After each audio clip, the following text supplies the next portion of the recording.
Movie की शुरुआत में हम दो लड़कों को देखते हैं जो घर के अंदर जाकर लाइट को ऑन करते हैं। तभी उन्हें अपने दोस्त की लाश दिखाई देती है, जिसे देखकर वो दोनों काफी डर जाते हैं। फिर कहानी शिफ्ट होती है और हम टॉमी नाम की एक लड़की को देखते हैं और वो काफी सीधी सादी लड़की है, इसीलिए उसके स्कूल की तीन लड़कियां उसे हमेशा परेशान करती थी। तभी उनमें से एक लड़की टॉमी के सर पर एक ब्रेड को रखती है और तीर पर उस पर निशाना लगाने लगती है, लेकिन तीर सीधा टॉमी के सर पर लगती है और वो नीचे गिर जाती है। इसे देखकर वो तीनों लड़कियां हंसने लगती हैं। उसके बाद टॉमी एक दुकान पर जाती है जहां उसे एक नेकलेस पसंद आता है, लेकिन उसकी कीमत काफी ज्यादा होती है, इसलिए वो उसे नजरअंदाज कर देती है। तभी एक लड़की टॉमी को वह नेकलेस खरीद कर पहना देती है और कहती है ये तुम पर बहुत अच्छा लग रहा है। जिसके बाद वो टॉमी का हाथ पकड़कर उसको बाहर ले आती है। इसे देखकर टॉमी काफी हैरान रह जाती है क्योंकि टॉमी उस लड़की को नहीं जानती थी। तभी टॉमी उस लड़की से उसका नाम पूछती है, इस पर वो बताती है उसका नाम वकावामी है और वो टॉमी का चश्मा हटाकर कहती है तुम इसके बिना ज्यादा प्यारी लगती हो। फिर घर आकर टॉमी उस लड़की के बारे में सोचने लगती है और आईने में खुद का चेहरा देखकर चश्मा उतार देने का फैसला करती है। फिर अगले दिन टॉमी जब स्कूल से घर वापस लौट रही थी तभी वह उसे तीन लड़कियां उसे फिर से परेशान करने लगती हैं, लेकिन वो उनको नजरअंदाज करके घर पर वापस आ जाती है और अपने पिता को कहती है कि आज मैं हमारे घर मेरी दोस्त कावाकामी आने वाली है, इसीलिए आप थोड़ी देर के घर से बाहर चले जाएं ताकि उन दोनों को कोई भी परेशान ना करे। और उसके पिता भी बाहर जाने के लिए मान जाते हैं, लेकिन उसके पिता बाहर जाने से पहले ही कावाकामी वहाँ आ जाती है, जिसे देखकर टॉमी के पिता काफी हैरान हो जाते हैं और ऐसा लग रहा था वो दोनों शायद एक दूसरे को पहले से ही जानते हैं। लेकिन टॉमी के पिता नजरअंदाज कर देते हैं और वहाँ से चले जाते हैं। और अब कावाकामी टॉमी के कमरे में आ जाते हैं और टॉमी की डायरी पढ़ने लगती है, जिसमें टॉमी ने बहुत सारी कहानियां लिखी थी। असल में टॉमी अकेलापन दूर करने के लिए कहानी लिखा करती थी और कहानी में वो खुद का एक कैरेक्टर इस्तेमाल करती थी। इसे पढ़कर कावाकामी को काफी पसंद आता है। फिर कुछ देर बाद टॉमी के पिता एक केक लेकर घर वापस आ जाते हैं। तभी कावाकामी उनसे कहती है कि तुमने इतनी जल्दी शादी भी कर ली और तुम्हारी एक बेटी भी है। जिसे सुनकर टॉमी के पिता काफी हैरान हो जाते हैं और उन्हें कुछ समझ नहीं आता। लेकिन तभी कावाकामी गुस्से से वहाँ से चली जाती है। अब उसे नाराजगी में जाता देख टॉमी को लगता है कि जरूर उसके पिता ने कुछ कहा होगा, इसलिए वो अपने पिता से नाराज होकर अपने कमरे में चली जाती है। फिर अगले दिन हम एक बर्फ की फैक्ट्री को देखते हैं जहाँ पर टॉमी के पिता काम करते थे और काम खत्म करके जब अपने घर जा रहे थे तभी उनसे मिलने कावाकामी आती है और उन्हें अपने साथ पार्क में ले जाती है। तब वहाँ पर वो बताती है कि मैं वही कावाकामी हूँ जिसे 25 साल पहले उसी के दोस्त ने मार डाला था। फिर हम फास्ट में देखते हैं कावाकामी जब अपने दोस्त के बहुत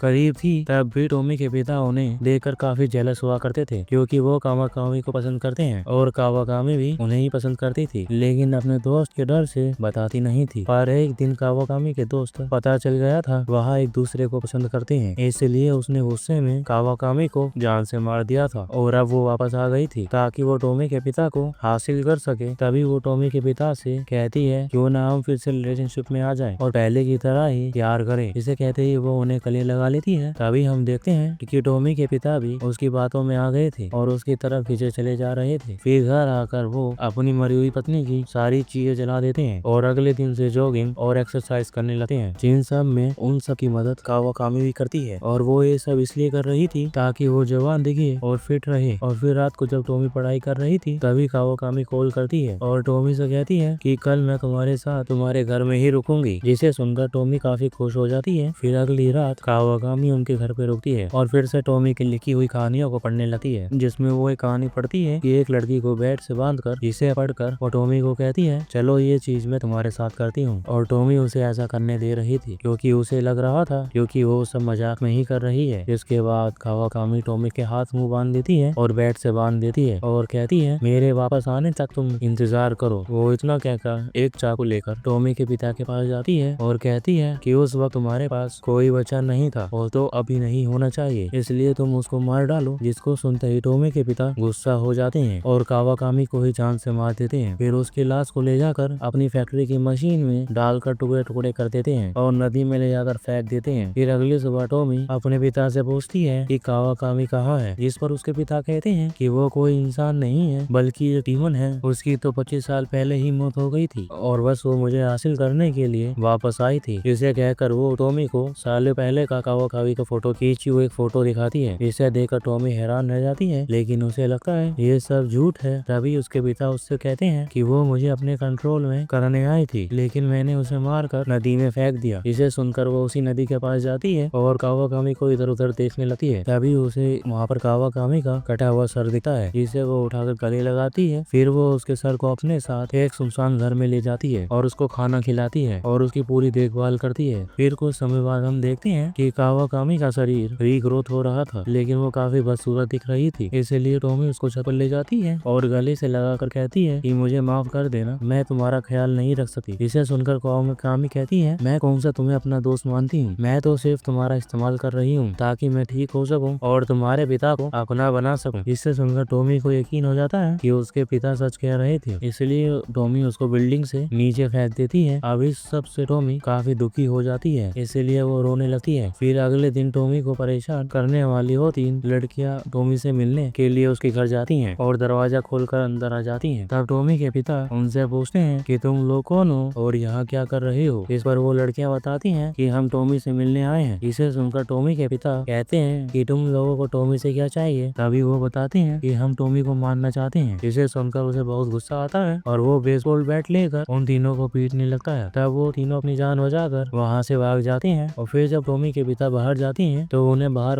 कावाकामी मिलती है, जो अब बिल्कुल ठीक हो चुकी थी और उनकी तरफ बढ़ने लगती है। फिर तभी ये तीर कावाकामी के गर्दन में घुस जाता है, जिससे उसकी मौत हो जाती है और ये तीर दरअसल टॉमी ने चलाया था। तभी उसके पिता कहते हैं ये दोबारा से होश में आ सकती है, इसलिए हमें इसके शरीर को ऐसी जगह रखना होगा जहाँ से वो वापस न आए। जिसके बाद वो उसके शरीर को फैक्ट्री में ले जाकर बर्फ में जमा देते हैं। लेकिन तभी कावाकामी होश में आ जाती है और टॉमी के पिता को कंट्रोल करने लगती है। तभी टॉमी के पिता एक हथौड़ा लेकर बर्फ को तोड़ देते हैं और कावाकामी बाहर आ जाती है और बाहर आने के बाद वो एक हथियार लेकर टॉमी के ऊपर हमला कर देती है। लेकिन टॉमी उसे किसी तरीके से घायल करके वहाँ से भागते हुए अपने पिता के पास आती है और उन्हें यहाँ से जल्दी से निकलने का कहती है। लेकिन तभी यहाँ पर कावाकामी आती है और उसके पिता को कंट्रोल करके कहती है उसे मार डालो। इसे सुनकर अपनी बेटी को पकड़कर फ्रीजर में बंद कर देता है और फ्रीजर को चालू कर कावाकामी से कहते हैं वो जल्द ही फ्रीज होकर मर जाएगी। इसे सुनकर वो जोर से हंसने लगती है और वो टॉमी के पिता को लेकर वहाँ से चली जाती है। फिर अगली सुबह जब फैक्ट्री में काम करने वाला आदमी फ्रीजर को खोलता है तब उसे अंदर टॉमी बेहोश मिलती है, जो अभी तक जिंदा थी। इसे वो लेकर टॉमी को अपने घर आ जाता है और बताता है कि किसी ने फ्रीजर का टेम्परेचर कम कर दिया था, इसलिए तुम जमी नहीं और तुम जिंदा हो। इसे सुनकर वो समझ जाती है ये काम उसके पिता ने ही किया था। फिर कुछ दिन बाद हम देखते हैं कि जहाँ पर अपने घर में अकेली रह रही थी, क्योंकि उसके पिता को कावाकामी अपने साथ ले गई थी। फिर तभी उसको एक कॉल आती है, लेकिन आगे से कोई नहीं बोल रहा था, जिससे वो समझ जाती है कि वो उसके पिता ही हैं। इसलिए वो उनको थैंक यू कहती है उसकी जान बचाने के लिए। फिर रात को टॉमी जब एक नई कहानी लिख रही थी तभी दराज में उसे एक बॉक्स मिलता है, जिसके अंदर कावाकामी का कटा हुआ कान था, जो बहुत तेजी से रीग्रोथ हो रहा था। और इसी के साथ ये मूवी यहीं पर ही खत्म होती है। जिसको मूवी पसंद आई हो वीडियो को लाइक जरूर करना। अजीब मूवी थी, मगर चैनल को सब्सक्राइब जरूर कर देना। Thank you for watching.